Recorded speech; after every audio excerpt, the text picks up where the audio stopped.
Good afternoon. It's Monday, the 13th of June, 2022, just after 1 o'clock. Welcome to UK Column News.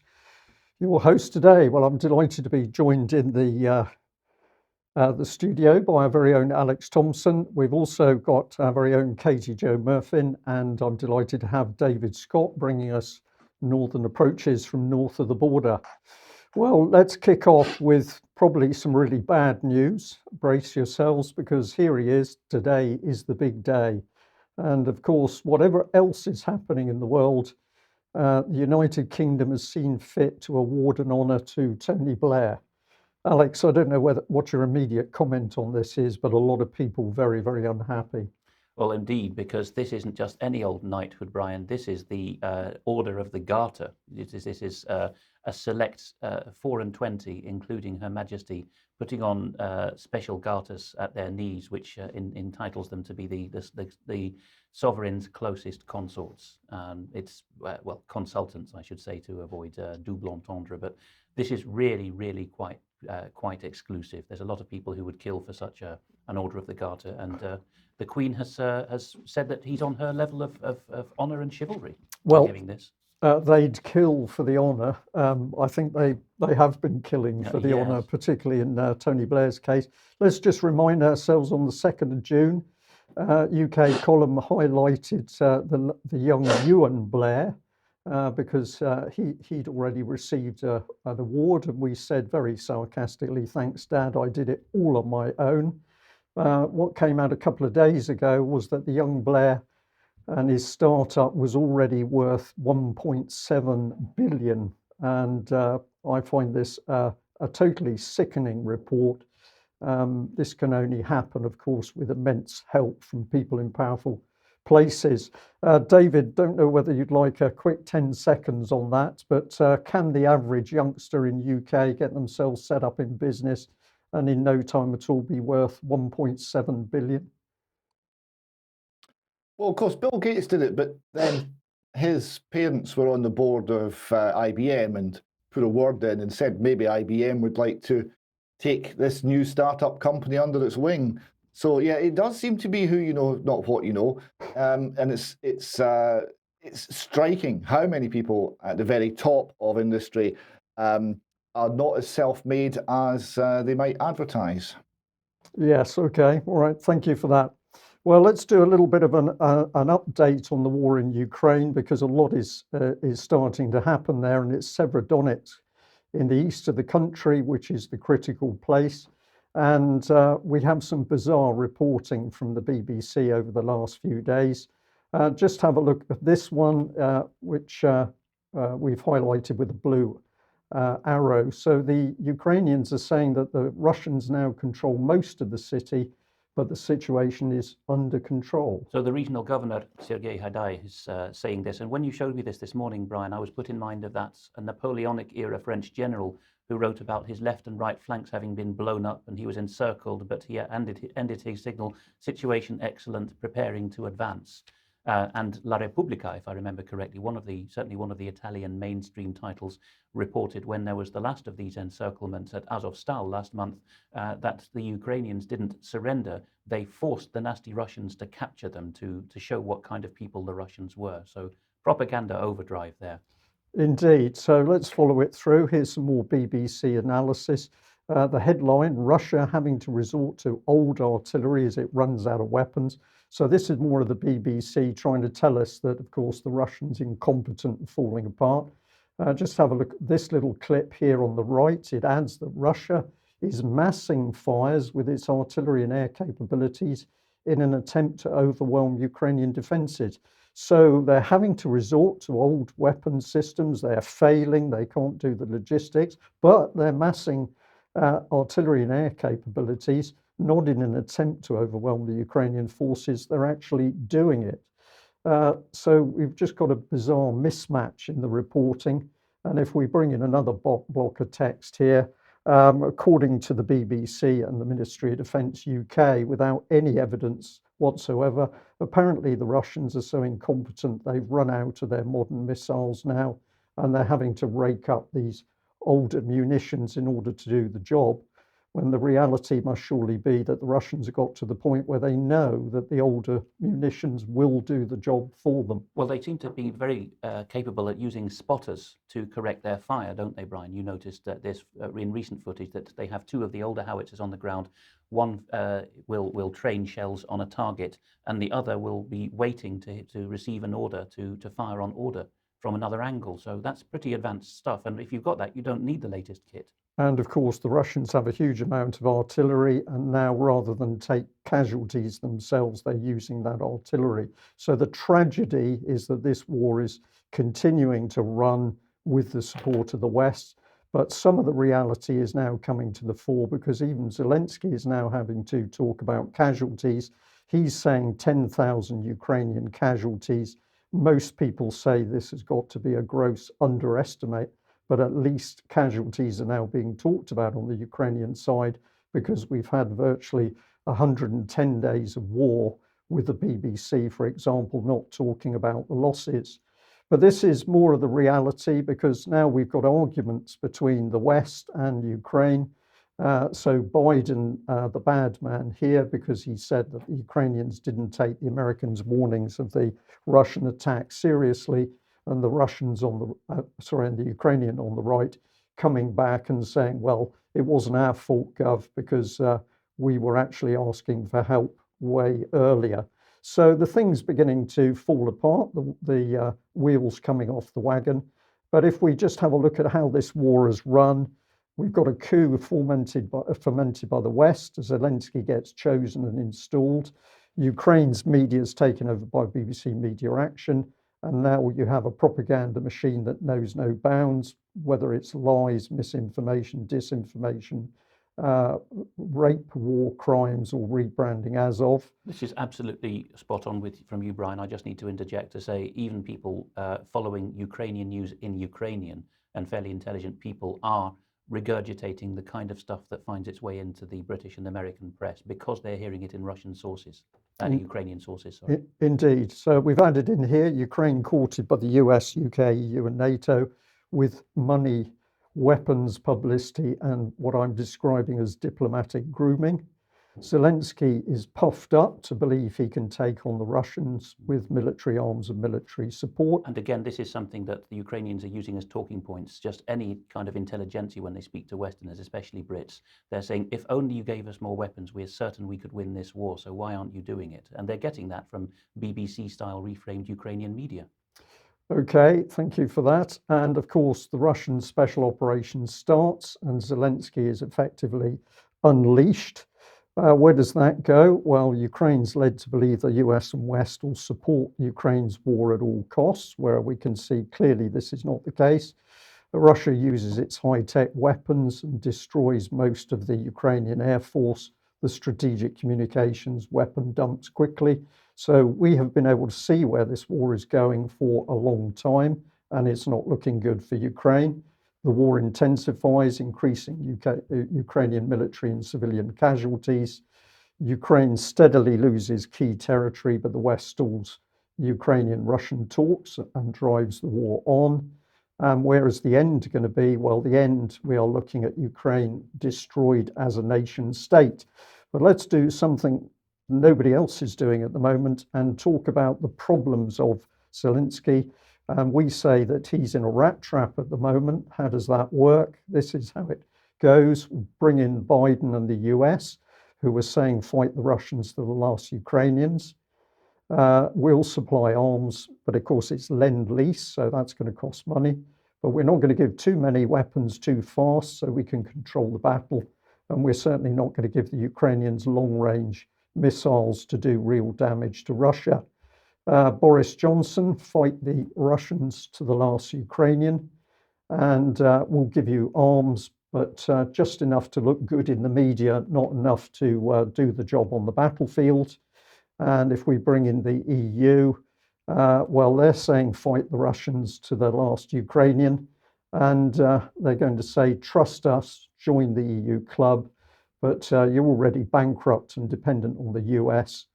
The EU can't agree on weapons for Ukraine because we're desperate for the Russian oil. So that leaves Zelensky between a rock and a hard place. He can fight the Russians to the asked Ukrainians, and apparently the Ukraine will win. We're losing to win. These are all statements that the Ukrainians have made. We're short of critical ammunition, but winning. We are surrendering to evacuate. That's a reference to Mariupol, where they surrendered but called it evacuation.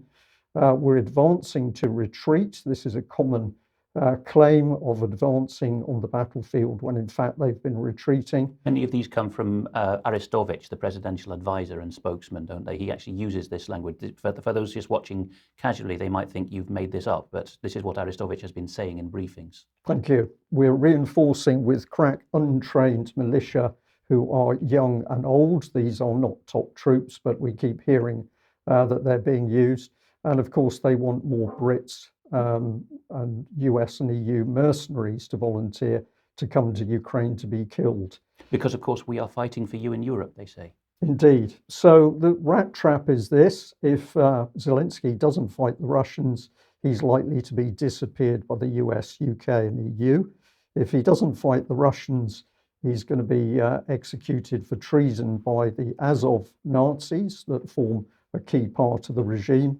And then, of course, if Ukraine gets to understand the fact that Zelensky was bought and groomed by the West to run a proxy war, he's likely to be executed by the Ukrainians themselves for treason. Will they deal with the oligarchs above him, though?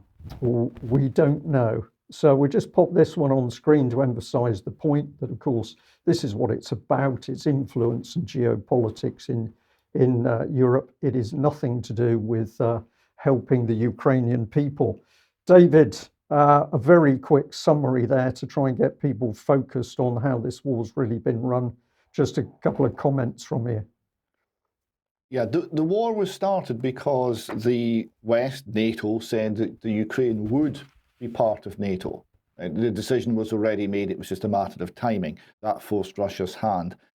We're now seeing a very resilient fight from forces which are no way equal to the Russian forces. So they've been in the field for 110 days and they're still in the field, and that's not nothing. But the only way out of this for the Ukrainians is going to be a negotiated peace, a negotiated settlement. And the pressure that's been put on them not to negotiate, this is cruel. This is not in their interests. They need to negotiate so that they're left with a country at the end of this. And the West need to be promoting this, not promoting war. Yeah, indeed. Well, you've actually, we've got a section now on the cost of the war, so that dovetails in nicely with what you've just said. What have we got here, Alex? We've got far too much to dwell upon, so this will be one of those segments where you have to freeze the screen if you want to see the detail. I will be very summary in what I talk about. First up here is just something a few weeks ago that a viewer spotted. The Guardian, I beg your pardon, yes, it was The Guardian, was reporting this oddly telling headline: Ukrainians burying civilians in mass graves as Russia advances. Perhaps we want to think about what that actually means and what's being implied there. But on to the cost of the war. The Minister of Finance, Serhiy Marchenko, has given an interview which has been covered by an English language Ukrainian title called Mind. And he's talking about the 3/4 of the entire budget of the country being devoted to the military now, but no panic, no cause for panic, he says. So here in his hoodie type garment is Mr. Marchenko. This is the first highlighted quote by Mind in the article. He says that priority one is pensions and military benefits, law enforcement, security and the defense. Then all other expenses, including welfare, teacher salaries, the health budget and the public sector. It struck me that this was a bit like not North Korea's Juche or autarky doctrine, but the other one they have, Songon, military first, because, you know, pay the soldiers before the healthcare, if I've understood that correctly.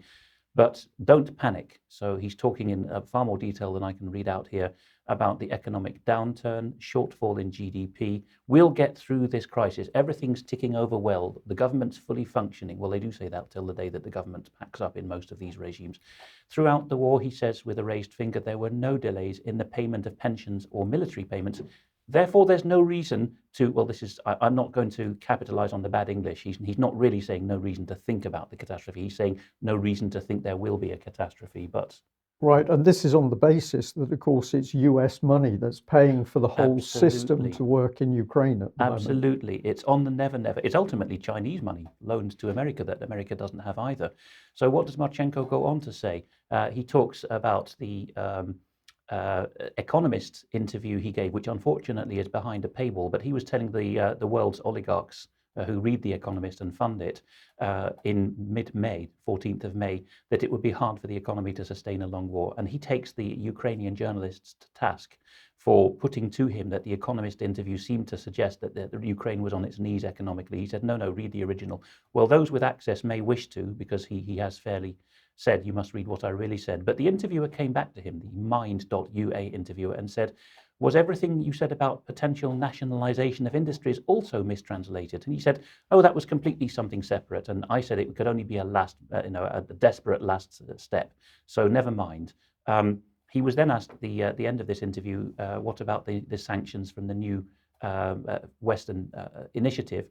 He talks about this not really being his remit. It's really more of the bag of the Ministry of the Economy. He shoves the ball in their court a few times. But he does admit at the end that Russia is gaining €1 billion every day from this, while Ukraine is losing 300 million. And there is now what they call the new G8 emerging. It's the BRICS minus South Africa, so Brazil, Russia, India, China, two more Western Asian powers, Iran and Turkey, and two others, namely Indonesia and Mexico, underrated rising giants, I would say, in the economy. All of these 8, they're not a formal bloc, but they've all said we are not taking part in these sanctions. Watch a recent video by Alex Christoforou of the Durand to see the significance of that.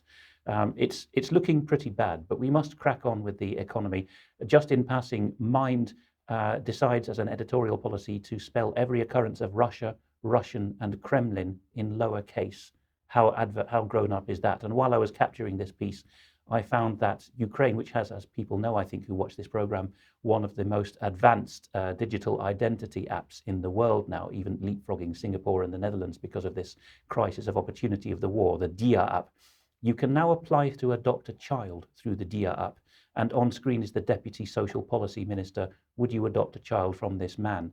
But we must go on. Pepe Escobar, and again, I will just be summary here, a well-known commentator in the alternative media, speaks about half of Ukraine's economy having gone. He says it's beyond a failed state because he's going back to this Marchenko interview. He says that income tax revenue is now a secondary context. In other words, a second thought. The main thought is, here it comes, international grant and credit assistance. And Escobar translates Marchenko's remarks as meaning that 2/3 of Ukraine's day-to-day expenses are de facto paid by borrowing and grants from the EU, the International Monetary Fund, assorted funds, etc. All of this will have to be repaid with interest. Ukraine will never be able to manage, so Ukraine as a state has gone. He shares your analysis pretty completely. Escobar concludes that Russia is keeping its cool because Russian oil prices as they currently obtain are perfectly enough to keep Russia going, unlike the end of the Soviet Union period where it put paid to the Soviet Union. Now, on my Telegram channel, Eastern Approaches, a very astute Russian speaker has written this, which I will just advance through rather than read out, which is making the same point. The Prime Minister Shmyhal has said that they're running a 5 billion a month deficit in the Ukraine, which is 2.5 times as much as the entire Estonian state budget. It would mean that if Germany were taking on this deficit themselves, they would have to give 7% of their German budgets to maintain current expenses in the Ukraine, and the US could not even make them pay 2% of their turnover in the last 5 years. In other words, they have no resources. Now, here comes the interesting bit. Britain alone will not be able to pull Ukraine. There's an increasing comment rising in the Russian-speaking world that this is Britain having miscalculated even vis-a-vis America and having thought that the Europeans and Americans would be with them in this borrow to fight a proxy war wheeze, that by autumn, says my subscriber, Britain will be surrendering Ukraine to Russia, and in a particularly subtle, well, we always are subtle in these things, subtle way. Ukraine really could start a famine by autumn by deliberately not exporting its grain via Gdansk or other routes or Russian-held ports. And we'll be having to deal with, as we've seen in the third world in the past, Brian, deliberate humanitarian disasters to twist our arms. That there's, again, pause that if you want to read that, but the main point at the end of this post was that the Russian-held regions are actually getting a ruble-based real economy, and there's a real possibility of famine. I beg your pardon for going too far there, but Ursula von der Leyen, the President of the European Commission, came to give her big set-piece speech on Europe Day, the 9th of May, which they do call the State of the Union Address, and it even begins with "My fellow Europeans," cribbed on the US State of the Union Address. But here, just a month ago, she is rather heavily hinting that they can't have individual EU member states blocking sanctions or war policy anymore. She speaks about defence and health as the two areas in which the European Union must go to qualified majority voting, even though that will mean forcing each member state to accede to a change to the founding treaties of the EU, the TEU and the TFEU. So let's have a listen to von der Leyen speaking a month ago. But my fellow Europeans, even beyond this, there is a need to go further. For example, I have always argued that unanimity voting in some key areas simply no longer makes sense if we want to be able to move faster.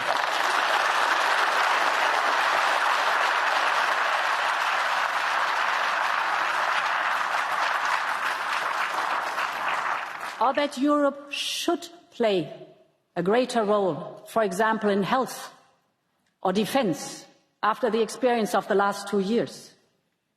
And we need to improve the way our democracy works on a permanent basis. I want to be clear that I will always be on the side of those who want to reform the European Union to make it work better. The point is, you have told us where you want this Europe to go, and it's now up to us to take the most direct way there, either by using the full limits of what we can do within the treaties, or, yes, by changing the treaties if need be.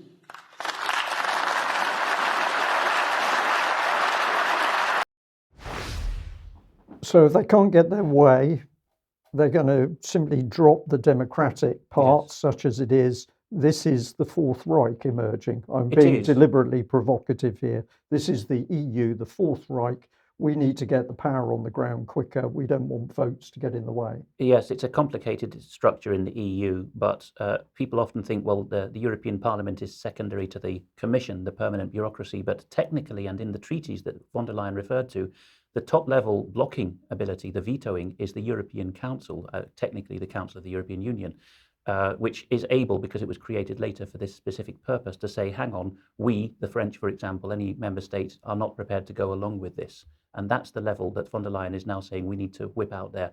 So she and the people who back her and put her in position are saying, well, we are now confident that we can fiddle the government, the permanent bureaucracy, and the politics of each member state, even France, Germany, and Italy, which is quite something to be saying.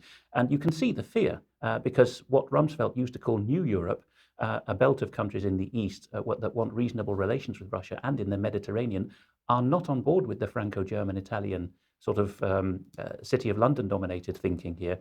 So here we see that Gulyás Gergely, the head of the Hungarian Prime Minister's office, so Orbán's personal head of office, has pointed a finger. This was as far back as the 1st of May, reported by Al-Mayadeen.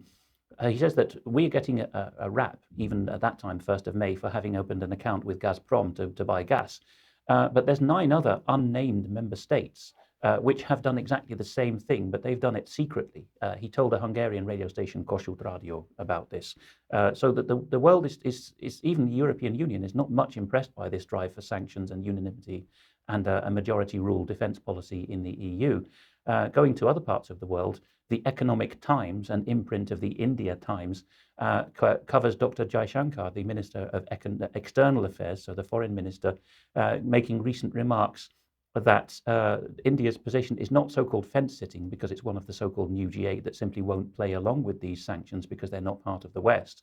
He says that that's not a lack of concern, it is just looking after our own interests. He was speaking in an address titled Taking Friendship to the Next Level allies in the Indo-Pacific region. But he was speaking in Bratislava, Slovakia, in New Europe, right? So this is quite important. He says that India is 1/5 of the world's population.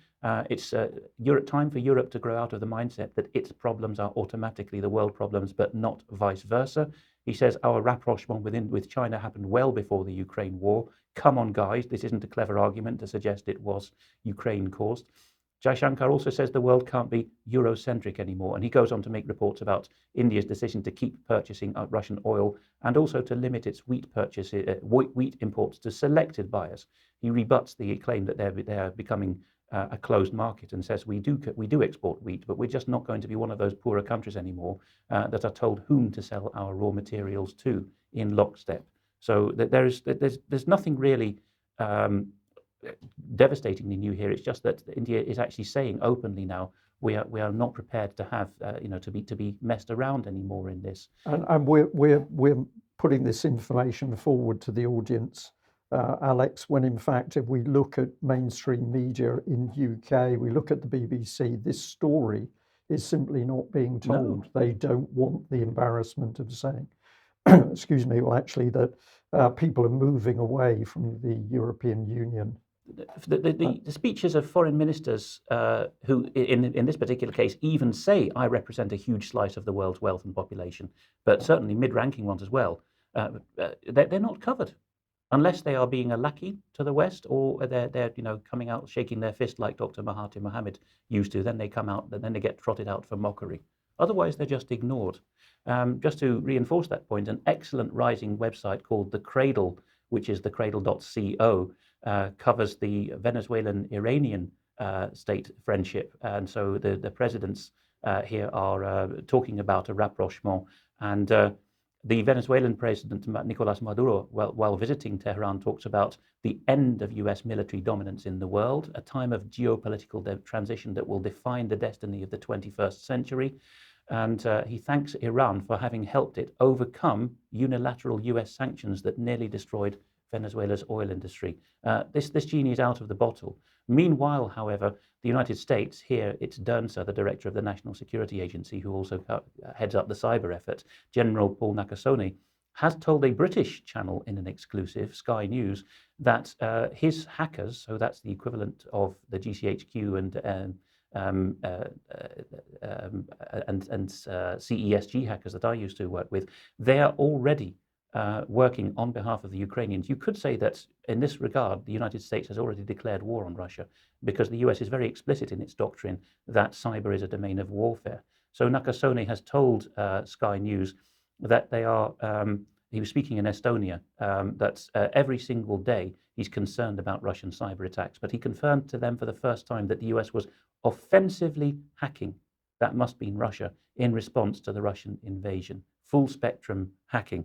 And we also see from the Washington Post that private groups, contractors, you could say mercenary outfits, are bringing combat gear to the Ukraine, which couldn't clear Congress. So what the reporter Karun Demirjan reports is that they've got access, because they're an establishment paper, to these gentlemen who do that. And the Washington Post admits it's a delicate venture because this is sensitive military equipment. 3 Congress people at least have been approached by groups saying, how can we expedite these applications to get the government to approve export of stuff that is too spicy? You just referred to Biden talking about not sending long-range guns to the Ukraine because they would fight Russia with shoot into Russia with them. So we see that it depends on personal connections forged through often cryptic ties that bind the community of special operation troops and veterans. Secrecy is hardwired into the culture of doing this. You can see what's going on there, Brian, can't you? It is, a backhanded extension of the United States Department of Defense's aid to Ukraine. And, well, we've got the mercenaries on the ground. We've got forces from the US, UK, and other Western countries on the ground. So the story that this is a war between Ukraine and Russia is simply not true, as you say. Well, that takes us on probably to what's in the minds of the men and women who create such a proxy war. And David, I think this is where we bring you in. You're talking about what's called slaughter bots. Yes, this was a 2017 film to highlight the issue. from an organization called the Future of Life Institute, who are the campaign against AI and automated devices that may make us less safe. They have Elon Musk on their board, incidentally. So this is a 2017 film with a short clip. It's very striking stuff. Pilots directed almost 3,000 precision strikes last year. We're super proud of it. It allows you to separate the bad guys from the good. It's a big deal. But we have something much bigger.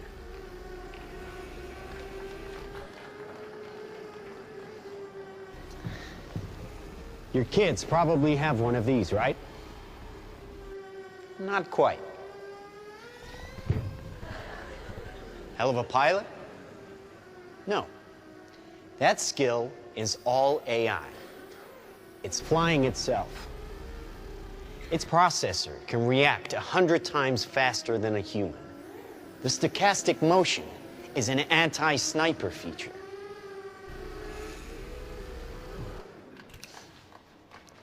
Just like any mobile device these days, it has cameras and sensors, and just like your phones and social media apps, it does facial recognition. Inside here is 3 grams of shaped explosive. This is how it works.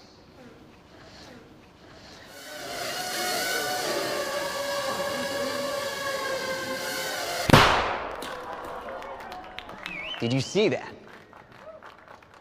That little bang is enough to penetrate the skull and destroy the contents. They used to say guns don't kill people, people do. Well, people don't. They get emotional, disobey orders, aim high. Let's watch the weapons make the decisions. Now, trust me, these were all bad guys.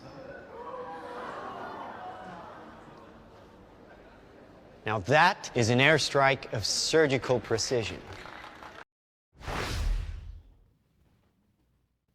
So this was 2017 to highlight the problem. The Institution of Electrical and Electronic Engineers, IEEE, they picked up this and they did an article called "Why You Shouldn't Fear the Slaughter Bots." This was... You just jump through 2 slides, Right. David. That's, Sorry. Beg your pardon. So they did an article called "Why You Shouldn't Fear the Slaughter Bots," which I'm trying to get to. There we go. Now, and this was saying that the video was overhyping the thing to a considerable degree. So they said that the video assumes the following. The governments will mass produce lethal micro drones and use them as weapons of mass destruction. Okay. There will be no effective defenses against the lethal micro drones. The governments are incapable of keeping military-grade weapons out of the hands of terrorists, and terrorists are capable of launching large-scale coordinated attacks. These assumptions range from questionable at best to the fanciful. Well, I'm not so sure that any of that is fanciful. And to be fair to the IEEE, they then did a response to that, why you should fear the slaughter bots. And looking at the most convincing argument they put that there was no effective defense, they then said, well, the article that was saying we shouldn't be afraid, I quoted the New York Times article, but that wasn't very convincing because it describes decidedly mixed results from the Department of Defense's hard kill challenge, which aims to see which new classified technologies and tactics prove most promising. The DoD's own conclusion, bottom line, most technologies are still immature. The hard kill challenge is the successor to the Black Dart program, which ran annually beginning in 2002. After more than 15 years, we still have no effective countermeasures. So that is a bit concerning. We come forward here to December 2021. The conversation is talking about the UN. The UN are looking at this, but they failed to agree on killer robot ban. as nations pour billions into autonomous weapons research. So there's no limitation on it. And if we come forward to this year, bang up to date with the World Economic Forum at Davos, they're talking about why we need to, we're not, but they say we need to in the future, regulate non-state use of arms. And what are they talking about? Open source AI and lightweight onboard processing. Civilian devices such as drones can be used for photography, can be converted into lethal autonomous weapons. Once the software of commercial unmanned aerial vehicles is adapted for lethal purposes, global dissemination is inevitable and there's no practical way to prevent the spread of the code, and states must agree on anti-proliferation measures. So they're saying that it is a real concern. They're saying that there is no limitation on what might be done, and that the Slaughterbots video is in fact a warning that we should be heeding. I would certainly say that was the case, David. And well, we had a glimpse of the 2 slides there with the tragic death of the young British soldier who'd gone out to Ukraine to operate as a mercenary. We may get a chance to call that up later in the news, but basically my point was that the situation with the drones is now such that we can watch troops fighting in trenches. It's possible to see people being killed on a minute-by-minute basis. This is how accurate this technology has got. I had an early version of that in 2002 when I was in the same section as the Afghan war effort at GCHQ, and I remember being revolted by it then, but from the air you could already see it. Yes. So there's much work to be done, but of course probably the most frightening thing about this is the mentality of the politicians and the so-called global leaders who are progressing all of this technology in the first place. David, take us on to disinformation and homeland security. Yes, a few weeks ago we covered a good news story that the Department of Homeland Security in America had set up a disinformation governance board, and this had collapsed in, claiming that they'd been the victim of disinformation. And it was deeply funny, and there was many songs surrounding this, so we had a bit of fun with it. Well, they're trying to reboot it. And let's have a little look at what they're up to. The Heritage Foundation, right-wing think tank in America, aren't very impressed. They say the Homeland Security's rebooted disinformation plan is no better than the first. And they summarise that the federal government has no business determining what is truth. Amen to that. And that the government and politicians and tech companies have developed a significant reliance on censoring content that goes against their narrative. We know that to our cost. And Americans, indeed everyone else, should remain sceptical of the administration's spin to justify its content control and censorship. But a little bit here, there's just an example of where this is going. The new people they've brought in to look after the what was termed the Ministry of Truth are Chertoff and Gorlick. So they're now going to run the show. And now, these are pretty worrying choices, aren't they, David? Just to pause on that point. Chertoff is Mr. 9/11 cover-up, isn't he? And Gorlick is Mr. Prosecutor. Well, this is it. You see, following, see the next slide, following 9/11, the largest terrorist attack in the country, writes the Heritage Foundation, the investigations and analysis of how terrorists were able to pull off the attack revealed a wall of separation between law enforcement and the intelligence community. Gorlick was exposed as responsible for directing that the FBI and federal prosecutors ignore information gathered through intelligence investigations. This obstacle was listed as one of the many factors that led to the terrorist attack by the 9/11 Commission. Typical of how Washington operates, Gorlick was on the 9/11 Commission. Now, from our point of view, the fact that Gorlick was on the 9/11 Commission is the real concern. That someone on that, with that background, is going to be running their new Ministry of Truth. We know how much truth we can expect. Now, this has been resisted and pushed back by one of the senators in America. So, United States Senate here, we have a letter from him to the Department of Homeland Security. It's Alejandro Mayorkas. Oh, thank you very much, Alex.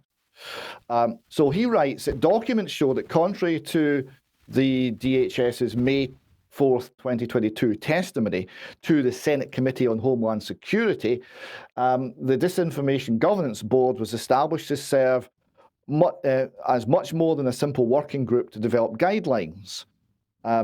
So he then goes on, he says specifically, documents describe a prominent DGB designed to serve as a departmental forum for governance of Department of Homeland Security policies, plans, procedures, standards, and activities pertaining to what the government refers to as mis, dis, and malinformation, MDM, that threatens Homeland Security. And for those who don't know, malinformation is information that is correct. It's just terribly embarrassing to the regime.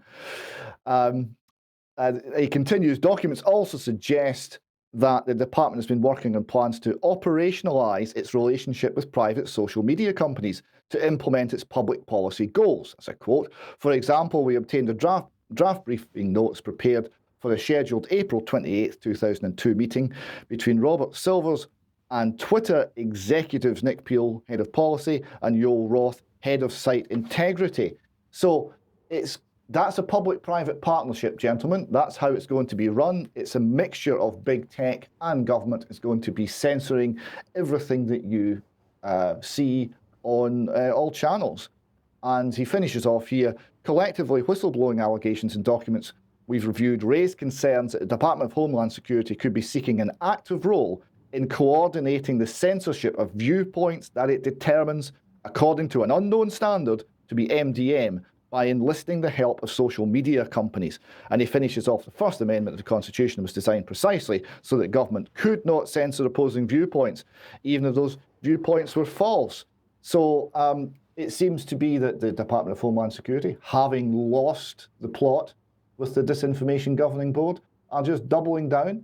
They've got some people who can be relied on, as the 9/11 Commission was relied on to say a particular line, and they're pushing to get the tech companies on board to remove your right of free speech.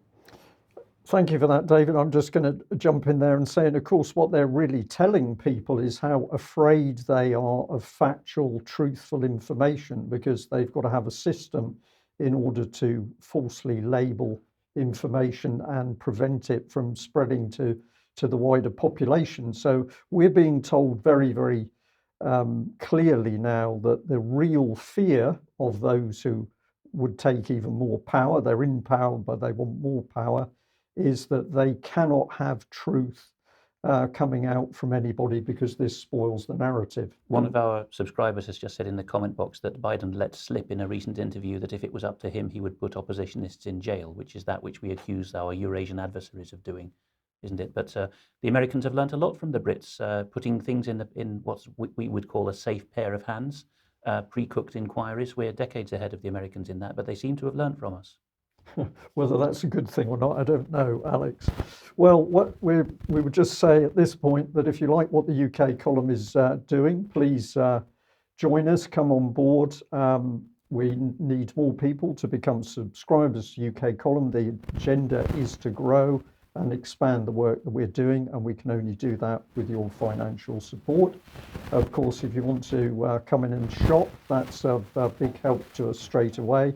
And it's been really pleasing to see that UK column items are moving off the shelves quite quickly. So if you haven't got a hoodie or a t-shirt or one of the excellent little bags, please get into the shop and have a look for those.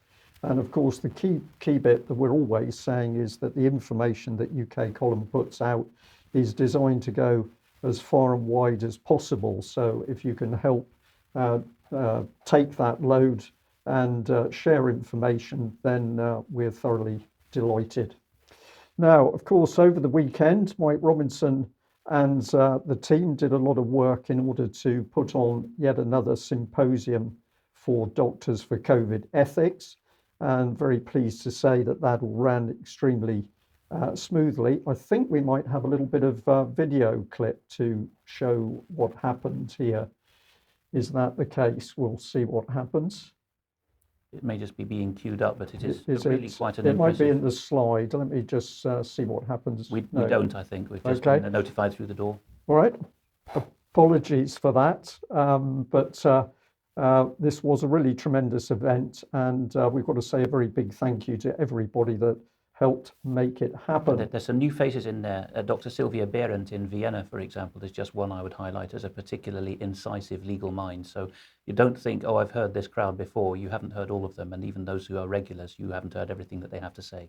Indeed, and the other thing which I think we ought to say is that, of course, we're giving these speakers a platform, or helping them have a platform to speak out. They have varying opinions, and each and every one of us may agree or may disagree with some of the things that these individuals have to say. But the key important point is that there is a platform for free speech. And so if you watch it and you disagree with some of the things, please judge it in context of all the information these very brave people are putting out. Leave the excommunication for the theological debates, let's say. Indeed. Right. So we just put up this advert. Saturday, the 18th of June at 1 p.m. outside the cathedral in Truro is a solution-based freedom rally. A lot of very interesting speakers. If you freeze this on screen, you can see. UK column has been assisting from the background, and I think that we may well have a UK column speaker there on the day, but we're waiting to confirm that. And we'd also like to give a big shout out really for this one. This is the launching of the Can We Talk About It campaign. And this is all about those people who've taken vaccines and are now suffering vaccine adverse reactions and injuries.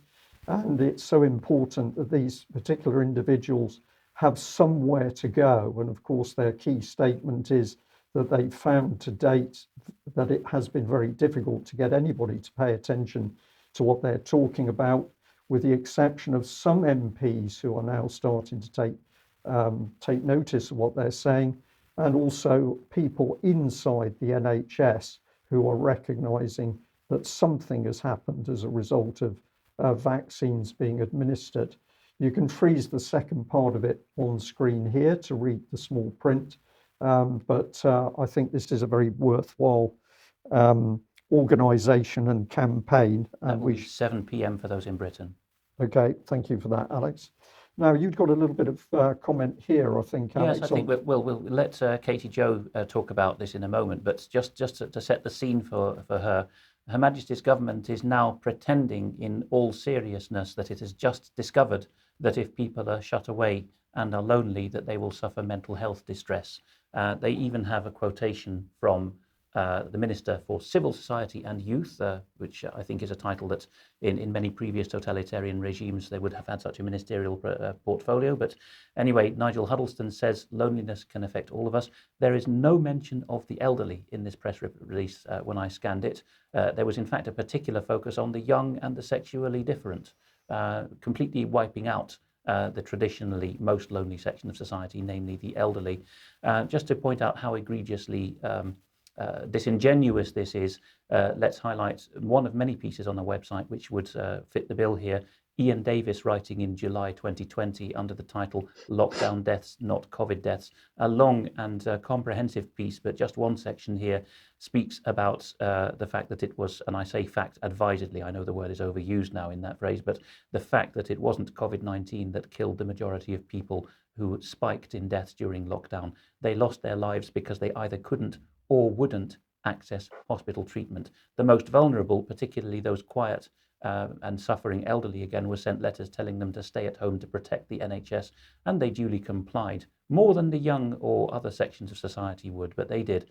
The deaths were not because of or due to the response to coronavirus. It was the result of a vicious lockdown regime. So, Katy-Jo, you have something to bring us up to date with on the effects of loneliness, particularly on the elderly, I believe. Yes, thank you. This is portrayed incredibly well in the moving documentary that Alice the journalist has done. It's the fourth in the series of her Power of the People documentaries, and I believe it was shown after Extra Time on Monday. And that now is on the UK column homepage, and it's an incredibly moving documentary about the story of a grandmother, a mother, and a daughter. and what it was like for them during the lockdown when they couldn't actually visit their mother and grandmother. And it's only a 30-minute long documentary, but we've had incredible feedback from those that managed to see it. So I would definitely recommend you go and have a watch of that. Okay, Katy-Jo, thank you very much for that. Now, you've got a slide here. Let's bring this up. This is Hope Essex. Tell us about what's going on here. Hope Sussex, yes. So I'm so Sorry, excited to, yeah, you said Essex, so excited to let your viewers know about the incredible music festival that we are having this year. So Hope is organising the event at the end of July. And you're probably wondering, what is a home education group doing hosting events? Well, when the vaccine passports came in, I decided if we, the unwashed, can't go to events, then we'll have to put our own on. So I've been wanting to put on festivals for the past couple of years, and Hope, hub of pivotal events, is the perfect way for us to fundraise for Hope, home of personalised education. And as music is such an important part, live music especially, is such an important part of my life and other people's lives, not just for the performers, but also for the audience participants. It was a music festival was the one that I really wanted to do first. And the support we've had from artists and volunteers is immense. The programme is absolutely awesome, and even better, the UK column team are going to be broadcasting the event along with exclusive interviews with the artists. So this is a really exciting exclusive for UK column news as well. Right Said Fred are going to be hosting the main stage on Saturday, 30th of July. And the whole gig is going to be like nothing else you've ever been to before. Pretty much every singer, DJ and band you can think of from the freedom movement in this country will be there. We have the awesome DJs Danny Rampling, Mark Devlin, DJ Cheetah, Bad Mother Funker, Slipmat, and more spinning the decks. There will be amazing bands and artists like the Iron Boot Scrapers, Victorious, the Daz Band, MC Lucas Lyon, Ellie Brooke, Peter Trott. The list goes on and on. And the Voices of Freedom Choir song that we recorded is now available, and you can listen to that on the website. So you can learn it, and we would like to have as many voices singing along with us at the festival as possible. And to top it all off, Jam for Freedom have their own tent. So Jam for Freedom are an amazing organisation that have been touring around the whole country and not stopping during any of the lockdowns, making sure that live music continued. And they will be jamming throughout the whole festival in their own tent, hosted by Campbell himself and the other Jam for Freedom ambassadors. There will also be free scheduled workshops in the Jam for Freedom tents for all ages. This festival is taking place in East Sussex, and the early bird price until the end of June for this festival is £99 for an adult, £60 for 13 to 18-year-olds, and under 13-year-olds are free. It's a 3-day event, and camping is included, and you can buy your tickets now at our website, hope-hubofpivotalevents.co.uk. So tickets are going quite fast and are limited, so if you do want to come, go and grab your ticket and join us.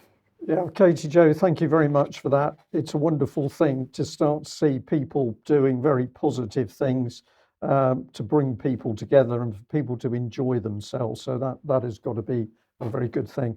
Apologies about the slip there, because I've probably upset a few people by calling Sussex Essex. A slightly different cut of person. Indeed, but we won't dwell on that too much. Now, let's move on. Katy-Jo, you've been involved in the subject of home education for some time, but what have you picked up here with this very interesting image, House of Lords, second reading of school bill, home education? Yeah, the reason I chose to start with that is because it's great to see MP Jenny Jones speaking out so passionately in Parliament about the dangers of the new schools bill. In fact, another MP for the Green Party, Natalie Bennett, spoke about the massive flaws in our education system recently too. The new schools bill threatens homeschooling by creating a mandatory register of homeschooled children and gives unlimited power to the local authority. There are threats of fines and year-long imprisonment for parents not complying. Firstly, I'll tell you why I home educate. I home educate because I, as a mother, know what's best for my children. And it was a matter of urgency when I took my first daughter out of school 7 years ago. For the first 2 years, Molly was unschooled. She climbed trees, and we're lucky enough that we live in an area where she could just disappear in the fields, in the countryside, for most of the day, rescuing rabbits and birds and sodden sheep from the canal. And she saw a tutor once a week. We worked on projects at home. She loved reading. She had a pony. And eventually, she did gain her maths, English, and science GCSEs. And she got a place on an art diploma course, even though she didn't actually take art as a GCSE. The reason she got onto the art diploma course was because she had her own portfolio that she'd done, and she'd made a costume herself, and she had a passion for creating costumes. That's what Molly wants to be. She wants to be a seamstress for theatre. I know that her education, although some might seem maybe low on the academic side, I know it was right for her, and myself and my husband knew what was right for her. At the moment, as a home educator, you can teach your children in any way that suits you and them. You can teach them things that are important to you and things that you're passionate about. You can do it in any time you like. You don't have to cram 8 hours of lessons and homework in a day. And you can allow them to have time to ponder and be creative and allow their individuality and originality to flourish. So the LEA, the local education authority, can ask for reports on the education you are providing with an informal inquiry, but you are not legally required to have visits or provide evidence of work. If the new schools bill is enacted, it will destroy your privacy as a family, and your children will become property of the state. And I am pleading to everyone to oppose this bill, even if you don't home educate. What happens if in the future you are deeply unhappy with the education system and your children or your children's children in the future, and they want to come out of school? It's vital that we have the choice and we have that option. Prince Charles on Tuesday the 10th of May deputised for Her Majesty and advised on areas the government is planning to legislate on in the near future. He said reforms to the education will help every child fulfil their potential wherever they live, raising standards and improving the quality of schools and higher education. The very next day, the schools bill was read in the House of Lords. There is an urgency to get this bill passed without any evidence of any need for it. There has been no independent studies showing there is a problem with home educated children, or that their needs aren't being met, or that they are in danger. In fact, the government doesn't seem to like the fact that that the parents are losing faith in the system at a rapid rate and are waking up to the harm the education system can actually have on children. According to the Association of Directors, Children's Services, they estimate that as of October 2021, there have been around 81,200 children registered as home educated in England. They say this is likely an underestimate because registration is voluntary.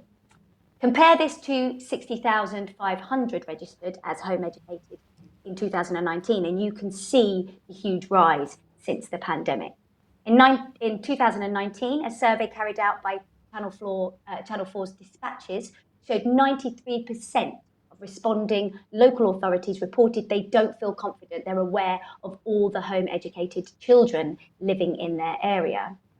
The Department for Education published its response to the consultation of children not in school in February this year. It stated that the government remained committed to a register system for children not in school and would be engaging with local authorities and home educating sectors, as well as undertaking further work on the practical aspects of delivery.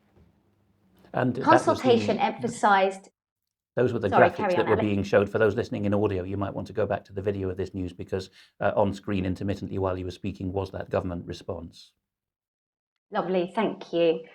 On the key proposal for a register of children not in school, the government set out widely different responses to proposal in the consultation, with 96% of authority represents in favour, no surprise there then, but 82% of parents and young people who responded to the consultation opposed. The consultation emphasised safeguarding in the government's decisions to proceed with this legislating for a register. This brings me back to what I said earlier. Where are the safeguarding worries for home-educated children? I'll tell you where there are a lot of worries, safeguarding worries, and that is actually in school. The penalty for non-compliance to this register or failure to provide all information requested could result in a fine of up to £2,500 and a prison sentence. Also, if a school attendance order is issued, local authorities' powers will be strengthened and a child will not be allowed to deregister again for the duration of their education. This is massive. It has massive implications. I would like to ask the government a question. Why? Why are so many children being home educated? And then look at where it's going wrong. If they really cared about children, they wouldn't be turning every school into an academy. They wouldn't be worrying about statistics and money. They would be looking at the current education system and seeing where it's failing our children instead of trying to control and interfere with our innate human right to teach our children as we see fit. But as we know, they don't want to change the schooling system. They want children back in school where they can manipulate and indoctrinate them. And home education is going up in such high numbers over the last 2 years. And this is a huge threat to their control. Okay, if they were that worried about the safety of children, then they would be looking at how they can change the system. So it's not compulsory at the moment to send your children to school, and it's really important that we don't allow this bill to go through. Thank you for that, Katy-Jo. Would I be right in saying, well, the impression that I get is this is about control. The government feels that if people home educate their children, it's lost control over those children, and therefore therefore they've got to do everything they can in order to get the children where they can be controlled, and that's in school. And of course, it isn't just about education. If the children are in school, the children come under the control of NHS policy or health and safety policy, which sounds reasonable on the surface, but we may not agree with all of it. But you bring the child into school, they can be controlled from the moment they're through the school gates. Whereas if the child's at home with mum and dad, the government doesn't know what's being taught. This is what's behind the Scottish government's named person ideas, the idea of signposting and early flagging up early what was going on. And I see David is wanting to come in there because, as soon as you mention Scotland, there's a huge back knowledge of what's gone on in Scotland, where home education has suffered more attacks than any other part of the British Isles, I would say. Yeah, David. Just very quickly, the named person scheme was eventually overthrown in the UK Supreme Court, and in their finding they said, quote, "The first thing that a totalitarian regime tries to do is to get at the children, to distance them from the subversive, varied influence of their families and indoctrinate them in the ruler's view of the world," end quote. The other thing, David, which I think ties this together, and you will certainly endorse, and I expect Katy-Jo as well, but particularly from the Scottish experience, is that we cannot overlook the role of paedophiles and sexual perverts in wanting children in schools and controlled environments. This point is brought up on the next slide that I had to accompany Katy-Jo's important segment here, which is that the Christian podcast Irreverend, which is run by a couple of Church of England vicars, had a very useful recent episode on the 22nd of May with two ladies you see on screen at the moment who are profound experts and highly eloquent. The episode is entitled "The Schools Bill Must Die." That is the draft law that Katy-Jo has just been talking about the dangers of.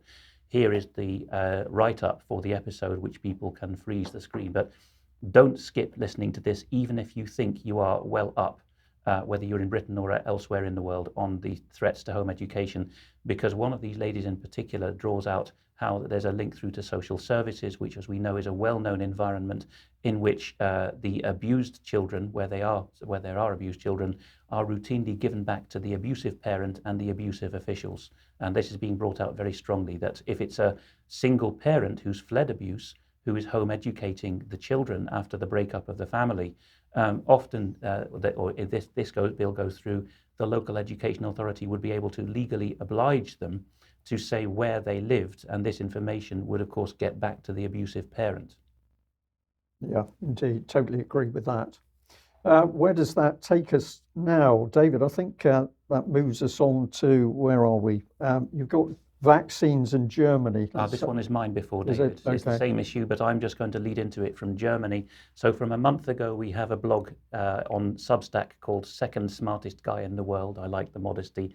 About 500,000 Germans having been severely injured by COVID vaccines.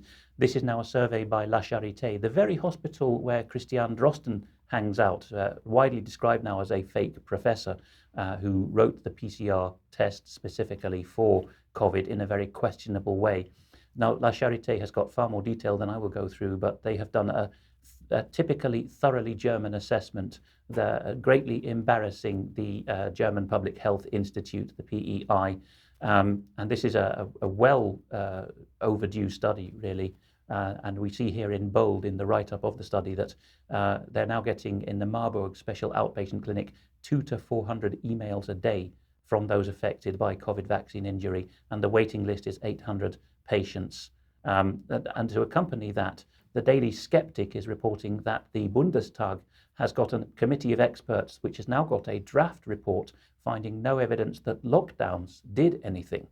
And this looks like a change of tide in Berlin since the Merkel administration finally shuffled off the scene, because the Daily Skeptic is giving host to an excellent German blogger here to report that he has seen the Süddeutsche Zeitung, that's a major Munich newspaper, they got hold of a draft of the report, and to the blogger's surprise, they weren't preparing to do a whitewash, they are preparing to wrap Merkel and her public health officials and politicians over the knuckles for having done something totally useless and counterproductive, thereby cutting loose Lauterbach and Drosten and other health supremos of Germany, and leaving them to carry the can. So even Germany is getting in on the act of drawing a line under the COVID lockdown and pretending that the current authorities had nothing to do with it. But David, that takes us to a segment of your own on COVID jabs.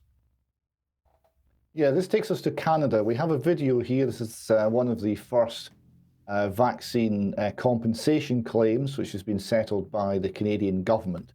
And it's a very moving piece, and we can see the harm that's been caused. Have the wrist strength to even hold my wrists out straight. His muscle strength is weak in his hands, his legs too, forcing the Lake Country man to wear these braces. They're just an insole. They slide in my shoe. Ross Whiteman suffers from Guillain-Barré syndrome, a rare condition affecting the nervous system. I had paralysis from the waist down and full facial paralysis as well. He was diagnosed with it days after receiving his first shot of the AstraZeneca COVID-19 vaccine last spring and spent 67 days in hospital. Now, the federal government has validated his vaccine-related injury with a successful claim for compensation, making him among the first in Canada to be approved for the benefit. I'd rather not be in that club in a heartbeat. It's nice to have some recognition and there's vindication. The Vaccine Injury Support Program was established more than a year ago to offer financial support for people like Whiteman. The Vaccine Injury Support Program website has not been updated recently by the federal government, but it does show the number of claims submitted and approved in the first 6 months of the program. Between June 1st, 2021 and November 30th, there were 400 claims submitted. Less than 5 of those were approved by a medical review board. It's indicative of our persistence with the program, and every week or every 2 weeks, phoning, emailing, what's happening, do you have all the paperwork you need? While Whiteman won't go into details as to how much he's receiving, he said the maximum lump sum payout is $284,000, an amount he did not qualify for. He's also eligible for $90,000 a year for loss of income. And while the former realtor is relieved to be getting compensation, it's less than the amount he was making before the injury. Everyone has a lifestyle that they're used to or have budget towards, especially with kids and whatnot, and so that's going to be something that we're going to have to kind of figure out where to go from there. Whiteman doesn't know if and when he will work again. For now, he's focusing on his recovery, going to rehab twice a week and celebrating the small victories. That shows how much that man had to fight to get his claim through the system. It shows how few claims are being responded to. And we see from Alex's piece just the sort of huge numbers of vaccine damaged people that we're dealing with. Many of whom will never see a penny, of course, because they're not damaged enough for the government compensation scheme. And this, of course, reminds us very much of the harsh reality of vaccine adverse effects. An interview that Brian did with a lady called Nicola, whose husband's condition was very similar, but perhaps more severe than the gentleman we saw there. That was, of course, Brian, the reason that the UK column was no longer on YouTube. Yes, that was extraordinary, because we put out a very measured and truthful testimony from Nicola about her husband who suffered paralysis in his legs, later was paralysed, as I understand, from the neck down. And I have to say, we do not know what the final outcome was. But that audio clip went out on the UK Columns channel, and subsequently it was shut down. That channel was shut down by YouTube because of that clip. Approximately a month or 5 weeks later, the Daily Mail ran the same story about the same gentleman with comments from his wife, and of course that was allowed to stand. So blatant discrimination. So we were malinformation. Pardon? We were malinformation in that case. Well, whatever they wanted to label us as, but the important thing is we were truthfully reporting vaccine adverse reactions, and we were censored because of it. Take us on, David. Yes, we were putting two and two together, and we were making four. This is not what's happening in Australia, where doctors are baffled. They're baffled by sudden adult death syndrome in healthy young people. They're saying that it's an umbrella term describing unexpected deaths in young people. It's a mysterious syndrome, and it's left doctors in Australia searching for more answers. Doctors in Melbourne's Baker Heart and Diabetes Institute are going to create a SADS registry, which they're going to roll out across the country to gain more information. And they quote here one of the doctors, Dr. Harat, said that, quote, the majority of these SADS events, 90%, occur outside hospital. The person doesn't make it. So it's actually ambulance staff and forensics caring for the bulk of these patients. She added, I think even doctors underestimate SADS. We only see 10% who survive and make it to hospital. We only see the tip of the iceberg. If someone has a heart attack, you do an autopsy, you might see a big clot. That's a positive finding, but when someone's had one of these SADS events, the heart is pristine. It's really hard to know what to do. Brian, I looked at that article very carefully. There was not a single mention of vaccine and vaccine harm or vaccine adverse reactions in the article, but they'd left the comments on, and you better believe there was comments about vaccine damage. Many comments. The public know what's happening, even if the doctors in Melbourne don't. Well, David, my response to that is speaking to some people who suffered vaccine adverse reactions. When I was speaking to them recently, one of the things they said is when they'd spoken to people in national media, they're talking about newspapers principally, some of the journalists were happy to admit that we simply can't get any content through on the subject of adverse reactions. So there's some form of censorship which is operating through the editorial boards of major papers here in UK, and we see the same thing, I think, in Europe and countries overseas as well. Yes, and the final item here on this subject, we see many of these cases where young people suddenly for no apparent reason drop dead. Here we have one from Scotland. University trip tragedy. Exemplary Scots student dies suddenly in his sleep whilst on a canoeing hospital in France. Oliver Vaux, 20, passed away on May the 26th. He's a third-year physics student. St Andrews University was on a canoeing holiday in the Alps. He'd recently become the canoe club's captain for the year to come. He died in his sleep after spending the day out in the river. Oliver of Burnham, Perthshire, survived by his mother Gail, father Mike, and sister Elise. A service of celebration of his life will take place on Friday, the 17th of June, in Burnham Arts Centre. We don't know what his vaccine status was. We don't know if there's been an autopsy. We don't know anything on this. But there are so many of these cases. It's crying out for a proper, thorough investigation and some honesty as to what the causes are. Okay, David, thank you for that. Alex, you've got a little bit more to add on the medical theme for Gibraltar here, I think. I have. First of all, Mark Crispin Miller is the man to go to because he blogs as many sudden deaths as he can find from obituaries around the world. But onto Gibraltar, one of Britain's last few overseas territories. There's St Bernard's Hospital, the main hospital, which, as you can see, is just on the peninsula between the rock proper and the Spanish border. And the Gibraltar Chronicle reports that the accident and emergency department at St Bernard's is at breaking point. We're told that, this is a couple of weeks ago now, that the Gibraltar Social Democrats, so it's a political party that's reported this, have received reports of serious concerns being expressed by medics there. And yet Gibraltar is one of the most jabbed up places on the planet, Brian. It's got effectively 100% jab rate. Back in the West Midlands in Britain itself, the Patient Safety Learning Hub is one of many outlets, but as they're more medically specific, I took this one. They're covering remarks by the West Midlands Ambulance Trust's, well, he's effectively a spokesman for them, about the Titanic moment, in the sense of the sinking of the Titanic, which may occur soon by August. It's the nursing director, I beg your pardon, of the West Midlands Ambulance Trust who's talking about that. And the original interview was given to the HSJ, which is behind a paywall, a trade journal for medics.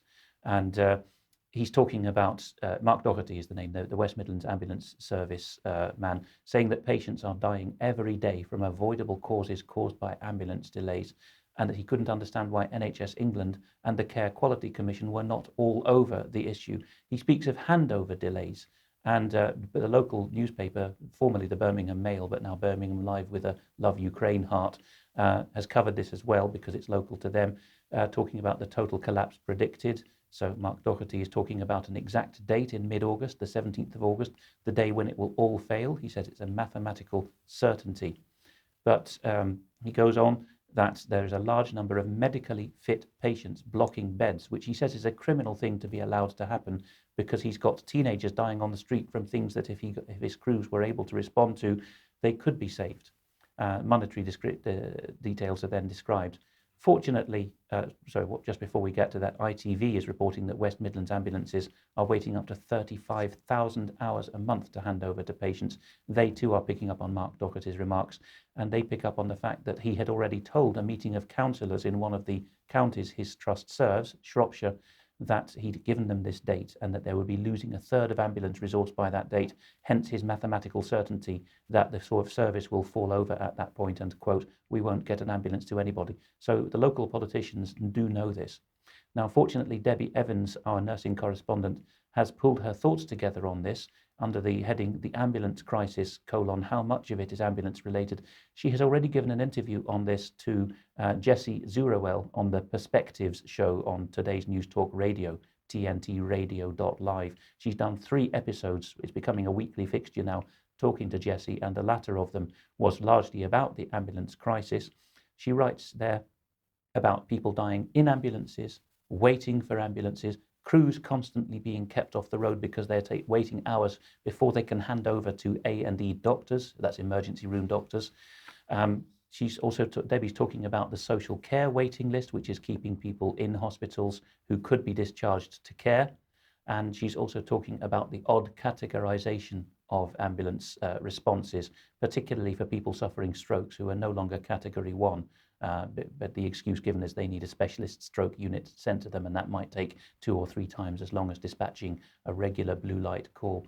She goes on to look at the extra layers of problems that there are private ambulances, such as this company she identifies, Fault UK Ambulance Services, trading as the NHS, using the badge of the NHS. And a leading cancer specialist hospital has said that this has resulted in chaos. She writes in a conclusion that there are many other factors outside the ambulance service contributing to the long waits and the unacceptable outcomes of this. Leading on from that regarding COVID, at the end of this medical section, as it were, Debbie, this is just in passing, Debbie has spotted, and this accompanies the article quite well, though it's not embedded in it, that she mentions the point in general, that the Freemasons are increasingly publicising that they are supporting the ambulance trusts with road and air ambulances. This particular shot has been sent in from the Derbyshire area. But Reuters is now covering that a circuit judge, so a federal judge in the United States, has ruled that it was perfectly all right for an employee to be fired for not having got a COVID jab. This was a bankruptcy judge because the lawsuit was taken over the consequences to the former employee after having been fired.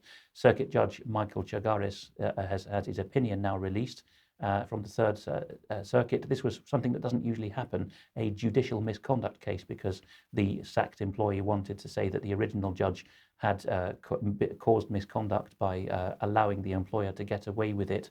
That original judge hasn't been named in the appeal ruling, but she pleaded a religious exemption from COVID, was told no. The first judge said, quite right, there was no reason for this.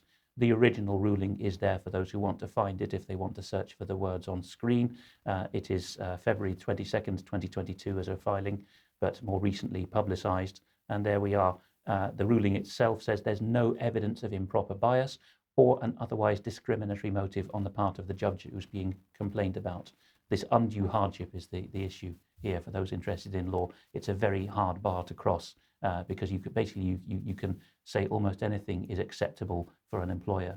There's almost nothing that they can be required to do to accommodate a religious exemption because the company will say wherever they are in the Western world, oh, we can't accommodate that employee's objection because it would cause us undue hardship. So that's the state of play with the legal situation in America. Okay, Alex, thank you for that. My comment on the ambulance situation is this is created chaos. This is cannot possibly be the situation that the NHS just cannot run an ambulance service anymore. The ambulance service has largely been privatised to one side of the NHS. But the chaos, the confusion, the breakdown, this is a pattern. Oh, it's got to be deliberate. Absolutely. And as with the breakdown in policing and education, there are favoured private companies waiting in the wings on a non-level playing field, aren't they? A corporatist or pseudo-fascist setup, they're waiting to pick up the pieces. Indeed. Well, I've got to say we are out for time, but let's end with a few memes which many people are using these days in order to get messages, the truth and facts out. And I think the first one here is yours, David. Where did you find this one? Yeah, so this is an example of left-wing politics. So the politicians asking the crowd, who's in favour of banning guns to save children? And there's a forest of hands going up. And then he says, and who's in favour of banning abortion to save children? And there's not a hand in sight. And that's a fight that we'll be talking about later because it's coming very much to the fore in Scotland, because we're going to be banning free speech and the right to protest in order to shore up the pro-abortion lobby who no longer have any arguments. Indeed. And when you say not a single hand went up, I had a very interesting conversation with a doctor of psychology yesterday evening who was explaining how he believes people's minds and opinions are being controlled. And we will be showing an excerpt of that conversation in the next few days, but it was a fascinating subject. And I think, Alex, you'd picked up on a couple, so just take us through these. Out of Boston, Massachusetts, one of the US East Coast's go-to people for mainstream media think pieces, someone has put on the record that on the 9th of September 2021, he tweeted, "Enough is enough, make vaccines mandatory," and he hashtagged it Thursday Thoughts. And on the 14th of May 2022, he with the Supreme Court's Roe versus Wade coming to the fore, he tweeted, "The only person who should have control over your personal medical decisions is you, not politicians, you." And he hashtagged that bans off our bodies and Roe versus Wade. just in passing as well, some German humour regarding what the vaccine cards will look like when we have monkeypox vaccinations made mandatory in countries like Germany. And it's the stamp for the seal of the vaccine provider is a Chiquita Bananas sticker off a bunch of bananas. And in the right-hand column, the directions for usage read "Leck mich," lick me. In other words, if you lick a banana, you are duly immunized. One more from Bob Moran, an excellent cartoonist that everyone should be watching and following on Telegram and Twitter. He came up with this wonderful solution to the world's current ills, and people will notice that President Xi and President Putin are included in his list of people that he wouldn't like to have much to do with anymore, together with all the global public-private partnership and Western rulers of nations. So I think that's a fair enough comment. He said, we've had enough of the lot of them. Indeed. And do you want to end on this yes. final one? This was from a couple of weeks ago and is more monkeypox related, but here is the ascent of man, if you believe in the classic theory of evolution. Not everyone does, but here we are, monkey becomes man, and then when he's fully upright and walking and muscle-toned, he then gets COVID injections into his biceps and a mask on and a Ukrainian flag to wave, and he ends up going back to his what's the proper word? Simian state, his monkey-like state. Reddit, by the way, on its Ask Reddit thread, has been asking about this too. What is a conspiracy theory you actually believe in? This was a shot which people really liked because all the responses at a particular moment had been deleted as too hot to handle. So there we are, conspiracy theories censored from beginning to end. And Sparkman, this is a month old but still interesting, I think, tweeted a month ago that monkeypox is pronounced with the K silent. My final and finally, tweeted out by Benny Johnson but spotted by others, originally Italian, I believe, but I think it's a Ukrainian journalist. She's posing there with a rifle, and of course she's got the butt above her shoulder. The entire stock is off her arm, and she's got the scope in her eye, and he's entitled that "How Journalists Fire Guns." And I do hope she keeps her dentures after she's fired. Well, can we just say, if people don't understand what happens in that picture, she ends up with the telescopic scope in her eye, is what happens. So that's a bit of an unfortunate one. Well, we need to end there. We're going to say thank you very much to all our viewers and listeners for joining us today. Thank you. Including our Essex viewers, whom we love. I thought you had better humour than to be offended in the chat box. Oh, well, we take enough jokes here in Devon, so I don't see why we shouldn't share it around a little bit with Essex. We'll move on to other counties in due course, but don't take it too serious. We love you all. And big thank you to you, Katy-Jo, also to David, and your good self, Alex, for joining me here in the UK Column studio. We will say goodbye. We will be back for extra time in a few minutes. Thank you. Bye-bye. Bye-bye.